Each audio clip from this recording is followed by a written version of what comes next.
ஸ்ரீ குருபியோ நமஹா. மகர்ஷி பதஞ்சலி முதல் 3 சூத்திரத்தில் அத யோகானுசாசனம் யோகச்சித்தவருத்தி நிரோதா ததா திரஷ்டு ஸ்வரூபே அவஸ்தானம் அப்படின்னு சொல்லிட்டு 3வதுல எப்போ மனசு சமநிலையில் இருக்கோ அப்போ ஆத்மா ஆனந்தகரமான நிலையில் இருக்கும் அப்படின்னு சொல்லிட்டு தன்னுடைய ஸ்வய ரூபத்தில் அது இருந்துட்டுருக்கும் அப்படின்னு சொல்லி 3வது ஃபார்முலா வரைக்கும் சொன்னது இல்லையா. இப்போ 4வதுல சரி அந்த மனசு சமநிலையில் இல்லைன்னா அந்த ஜீவனுடைய நிலை என்ன அப்படிங்கிறத தான் இப்போ சொல்லப்போகிறார். விருத்தி சாரூபியம் இதரத்ர அப்படின்னு சொல்லிட்டு, அதாவது விருத்திகி அப்படின்னு சொன்னாக்கா அந்த அலை, சாரூபியம் இதரத்ர இந்த ஜீவனானது மனசு எப்படி அலப்பாயதோ அதே மாதிரியே இதுவும் அலப்பாயதுன்னு சொல்கிறார். இப்போது வாட்டர் ஃபால்ஸ் எடுத்துட்டோம்னு சொன்னாக்கா ஜலத்துக்கு நிறம் கிடையாது. ஆனால் சுற்றி இருக்கக்கூடிய அந்த ஃபோக்கஸ் லேம்ப் எந்த கலரை காமிக்கிறதோ அதே கலரில் அந்த ஜலம் மாறிக்கிறது இல்லையா. இதே மாதிரி தான் அந்த ஜீவனுடைய நிலைமையும். விருத்திகி அப்படின்னு சொன்னாக்கா அலை, தட் இஸ் மனசனுடைய அசைவுகள். சாரூபியம் இதரத்த அந்தந்த நேரத்துக்கு ஏற்ற மாதிரி அந்த நேரம், அதாவது எப்படியெல்லாம் அது அலப்பாயதோ அதுக்கு தகுந்த மாதிரி இது மாறிக்கும்னு சொல்லிட்டு. சரி, இப்போ மனசு எப்பெல்லாம் எப்படிலாம் அலப்பாயும்னு ஏதாவது ஒன்று டிவைஸ் பண்ண முடியுமா அப்படின்னு கேட்டாக்கா, மகர்ஷி ரொம்ப அழகாக அந்த மனசை ஸ்டடி பண்ணிவிட்டு அதனுடைய ஒரு 5 டிவிஷனை கொடுத்துருக்கார். விருத்தய பஞ்சதைய கிளிஷ்டா கிளிஷ்டாக அப்படின்னு சொல்லிட்டு, விருத்தி மனசனுடைய அலைகள் 5 விதம். அந்த 5 விதமும் எப்படிப்பட்டதுன்னு கேட்டாக்கா, கஷ்டத்தை கொடுக்கக்கூடியது, கஷ்டத்தை போக்கக்கூடியது அப்படின்னு அதுலேயும் 2 விதமாக இருக்குன்னு சொல்கிறார். ஸோ விருத்தயா பஞ்சதையா 5 விதம். அதில் கஷ்டத்தை கொடுக்கக்கூடிய விருத்திகள் அலைகள் ஒரு சிலது இருக்குது, கஷ்டத்தை போக்கக்கூடிய அலைகள் ஒரு சிலது இருக்குதுன்னு சொல்கிறார். அது எப்படி? இது ஒன்றுமே புரியல இல்லையா நம்மளுக்கு. இதோ இப்போ நம்ம ரொம்ப அருமையான சங்கீதம் ஒரு சில சமயம் கேட்டுட்ருக்கோம். அப்போ கேட்கும்போது இல்லை நல்ல காரியங்கள் செஞ்சுட்டுருக்கோம், இன்வால்மெண்ட்டோடு பண்ணுறோம், அதெல்லாம் சத் விருத்தி இல்லையா. அப்போல்லாம் என்ன ஆகும்னு கேட்டாக்கா, இந்த மனசு அலை சாத்வீகமாக இருக்கும். அந்த சாந்தமான அலை இதுக்கு முன்னாடி இருந்த கஷ்டங்களை போக்கிடும்.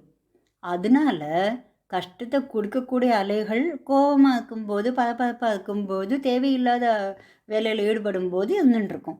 ஆனால் சாந்தமான சாத்விகமான வேலை செய்யும்போது அந்த அலை முன்னாடி இருந்த கஷ்டத்தை போக்கிடும். இதுதான் இந்த 2 ஃபார்முலாவும். விருத்தி சாரூபியம் இதரத்ர விருத்தய பஞ்சதைய கிளிஷ்டா கிளிஷ்டாக. இதே மாதிரி பகவானும் சொல்லியிருக்காரா அப்படின்னு பார்த்தாக்கா, பகவத்கீதையில் ரொம்ப அற்புதமாக சொல்லியிருக்கார்.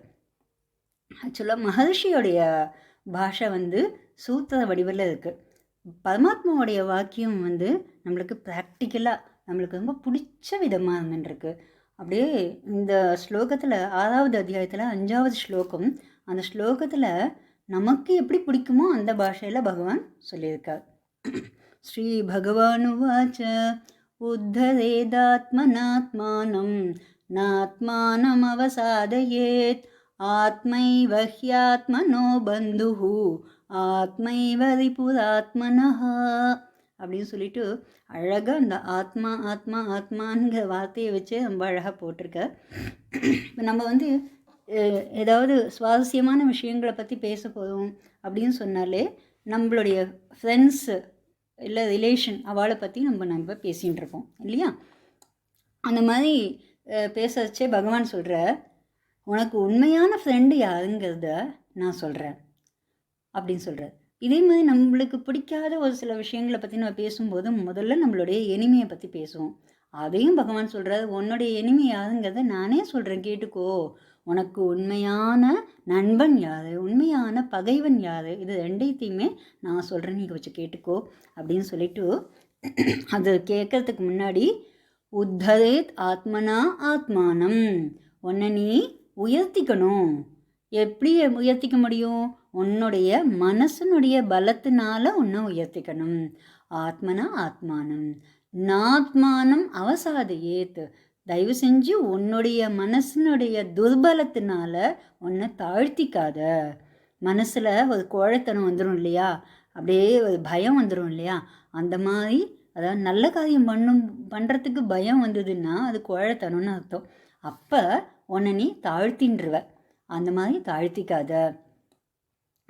ஆனால் ஏன் இந்த மாதிரி பண்ணிக்கக்கூடாது அப்படின்னு கேட்டாக்கா, உன்னுடைய க்ளோஸ் ரிலேஷனும், அதாவது உன்னுடைய ரொம்ப நெருங்கின நண்பனும் சரி, உன்னுடைய பரம பகைவனும் சரி, ரெண்டுமே உன்னுடைய மனசு தான் அப்படின்னு சொல்லிட்டு, உத்தரேத் ஆத்மனாத்மானம் நாத்மானம் அவசாதையேத்.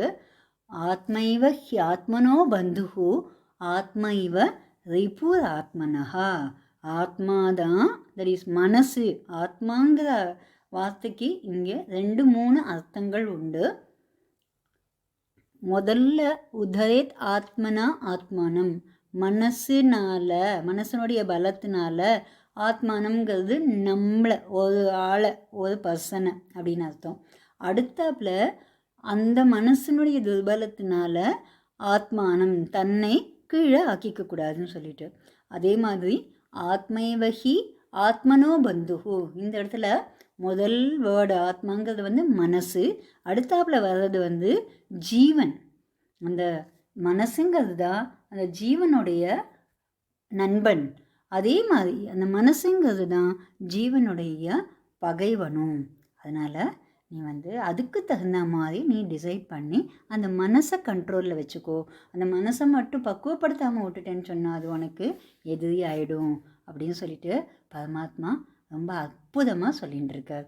அதனால் இன்னும் நிறைய விஷயங்களை நம்மளுக்கு அழகாக சொல்ல போகிறார். கேட்க கேட்க நம்மளுக்கு ஜீவாமிர்தமாக இருக்கும். கொஞ்சம் பார்க்கலாம் நம்ம.